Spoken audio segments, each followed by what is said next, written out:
como es el doctor Andy Blake, ex director nacional de salud mental, lo quería decir bien, pues si no le quedamos mal, médico psiquiatra sanitarista y docente universitario. ¿Cómo te va, Andy? Muy buenos días. ¿Qué tal? Buenos días, ¿cómo están? Bien, muy bien, un placer tenerte de nuevo, porque ya habíamos charlado en un programa pasado. Exactamente, ya nos has visitado, Exacto, tuvimos el placer. Siempre un placer, un lujo tenerte ahora acá, especialmente porque queríamos volver a hablar sobre el tema que sigue siendo muy importante en el país, como es el tema de las adicciones, el flagelo y qué causa, qué soluciones puede haber a esos distintos temas. Bueno, soluciones es un poco complejo y la verdad sí es un flagelo que además se va incrementando. Yo no sé si han escuchado que ahora empezó a aparecer un nuevo término que es el fentanilo, que antes no estaba. Empezó a aparecer como un mecanismo de corte de sustancias. El fentanilo es un derivado opioide. Sí. La Argentina no tenía opioides y eso es una sustancia nueva, muy adictiva, muy peligrosa, y eso habla del incremento de las adicciones con sustancias aún más peligrosas de las que había hasta ahora. Obviamente esto también nos marca que la Argentina hace tiempo ha dejado de ser un país de tránsito, es un país directamente de consumo, y en el caso de los opioides es un país de importación de sustancias, porque la Argentina no produce ningún tipo de precursor para que haya opioides. Sí. No se produce la planta, no se produce nada que genere la posibilidad de que haya fentanilo. Claro, todo viene de afuera. Exclusivamente de afuera. Así que estamos importando sustancias para que exista esto. Esto habla de la gravedad del narcotráfico, claro, y también habla de la gravedad de la situación de las adicciones. Esto por un lado. Por el otro lado, lo que quería marcar en este sentido es que también la existencia de esta sustancia habla de la falta de atención, claro, porque cuando aparecen este tipo de sustancias habla de cómo se va abriendo el abanico de la necesidad de consumo. Cuando empiezan las adicciones, una persona empieza a consumir, también empieza a transgredir en su consumo. La persona no se queda en una sustancia, empieza a experimentar con nuevas. Y en esa búsqueda de consumo, además de ir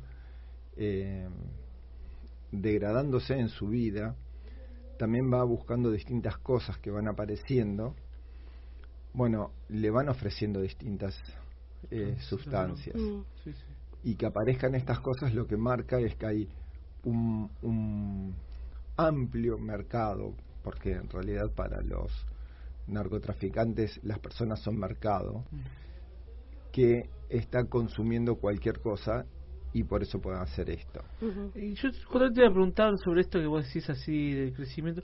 ¿Vos crees que, no sé si ya hemos hablado cuando las otras veces que viniste, que esto que haya, bueno, hay una creación de la pobreza, lo que sea la pandemia, todo ese tipo de cosas, puede llegar a afectar lo que es el crecimiento del consumo? Porque por ahí mucha gente escapa de la realidad con este tipo de sustancias, y eso haya permitido que justamente que haya entrado más cosas porque la gente está empezando a necesitar otro tipo de cosas para escaparse de la realidad.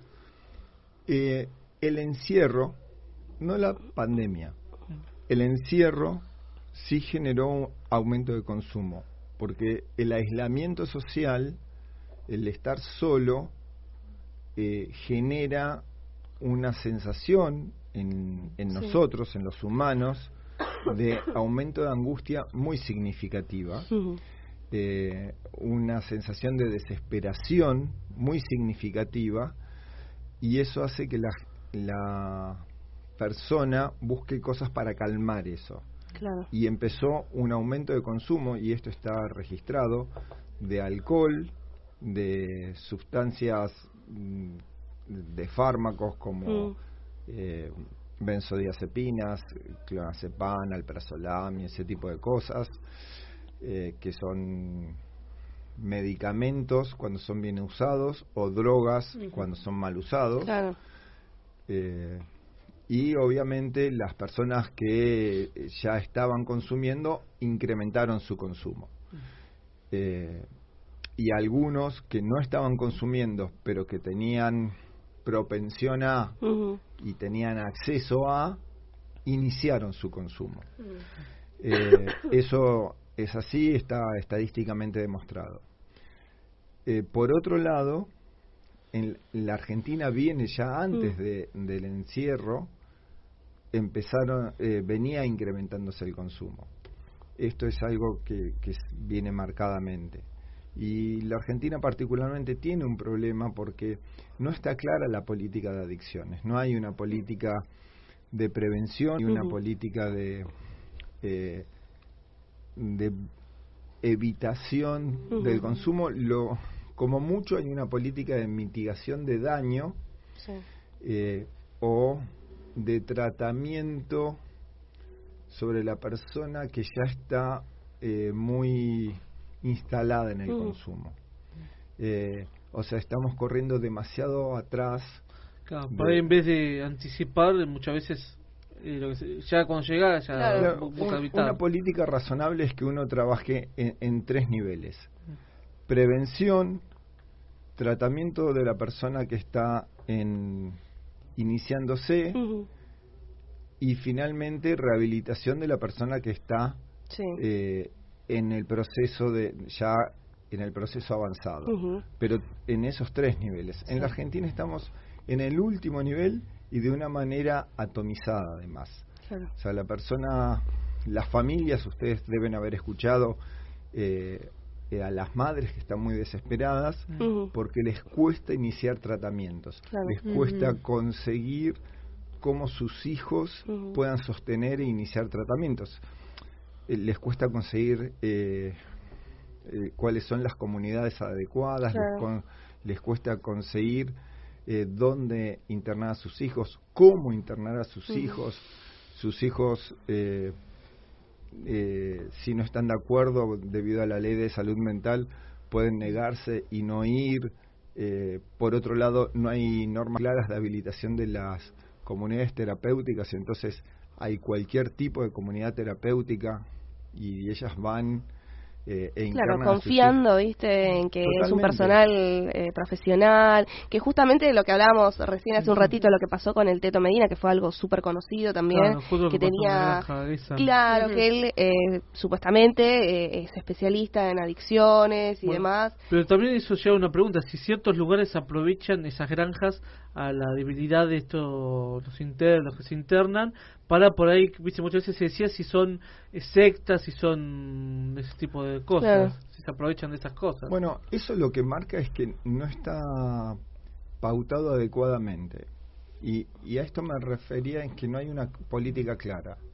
La ley no es clara en este sentido, la ley no establece un mecanismo de funcionamiento estandarizado, no marca cómo debe ser la norma de habilitación de estos lugares y la necesidad es muy alta. Claro. Entonces, empiezan a aparecer lugares que dicen ser adecuados y la persona no sabe si es adecuada. Yo, digamos, o sea, yo particularmente lo sé, pero una madre desesperada por atender a su hijo aparece en un lugar, dice, nosotros somos una comunidad terapéutica adecuada. Y la madre no sabe si es adecuado o no. Le dicen, mire, si usted me da tanta plata por mes, y le dicen, mire, acá el tratamiento es así, le damos de comer, le damos charlas, y la madre no sabe. Y lo ve a su hijo que no esté intoxicado. Claro. ¿No? Porque no es que lo ve intoxicado, lo ve que no está intoxicado. Y la verdad, para la madre es suficiente, porque piensen que la madre en su casa lo ve todos los días intoxicado. Claro. Lo ve que sale hacer desastres para conseguir dinero para seguir drogándose. Claro. Exactamente. Entonces lo ve desintoxicado en un lugar que le dan de comer y la madre está realmente feliz. Es una tranquilidad para ella y no se va a fijar en el más allá. Ya tiene lo que ella por ahí piensa que es lo mejor para su hijo. Es que no tiene más elementos para evaluar. No sabe si tiene que haber un psiquiatra y un psicólogo, no sabe si tiene que haber un terapeuta ocupacional, no sabe si las instalaciones son adecuadas y no tiene por qué saberlo. Exacto, justamente iba a caer en eso. Uno no tiene por qué saberlo, confía en que la institución está habilitada, que tiene los profesionales suficientes para que te traten, ¿no? Cuando uno se va a hacer una operación, no sabe si el que se viste con un ambo es cirujano o no. Confía. No sabe si el bisturí es el bisturí que tiene que ser. No sabe si y uno no tiene por qué saberlo. Tal cual. Eso lo tiene que regular y lo tiene que controlar el Estado. Para eso está. Eso es un Estado presente. Lo mismo en salud mental. El que tiene que controlar eso es el Estado. El control es el Estado. Ese es el Estado presente. No hace falta que la granja sea del Estado, no hace falta que la comunidad terapéutica sea del Estado, pero el que lo controla tiene que ser el Estado. Claro. Vos sabés que quiero consultarte sobre algo que leo mucho y que lo veo como muy normalizado, pero la entrevista pasada habías dejado ahí como una punta que me gustaría ampliar y amplificar, que lo veo hoy muy normalizado en los jóvenes, en los cantantes, en los amigos, que es el consumo del cannabis, ¿no?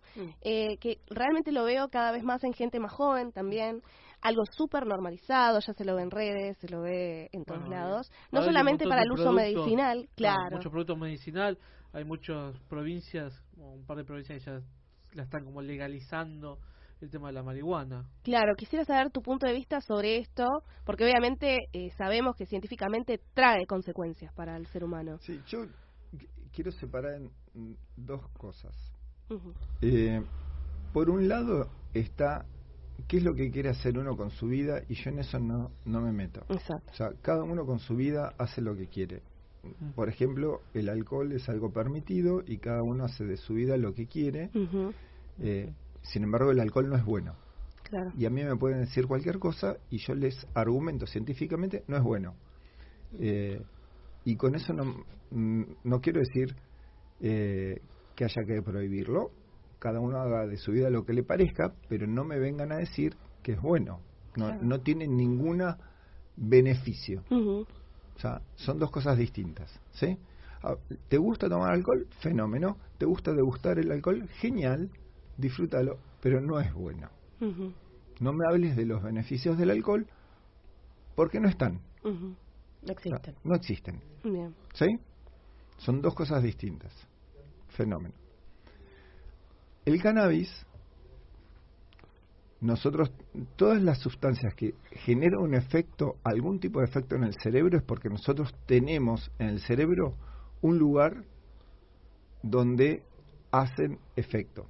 Si no, la sustancia no produce ningún efecto. ¿Sí? Sí. Si yo tomo algo que no me hace efecto, voy a decir una marca, Hepatalgina, perdón. No pasa nada. No me hace efecto en el cerebro. ¿Por qué? Porque no tengo nada en el cerebro donde actúe la hepatalgina. Claro. ¿Sí? Bien. Bueno, si yo tomo cannabis, consumo de alguna manera es porque tengo en el cerebro algo que me haga efecto. Me hace efecto en muchos lados, por ejemplo, en la memoria. El lugar natural, o sea, sin consumir cannabis, donde funciona el sistema natural de, esto se llama el sistema cannabinoide del cerebro, es para borrar memoria. Ese es el sistema natural del cerebro. O sea, nosotros tenemos un lugar donde es necesario borrar memoria. Borges escribió un cuento que se llama Funes el Memorioso, que era una persona que recordaba todo, absolutamente todo lo que pasaba.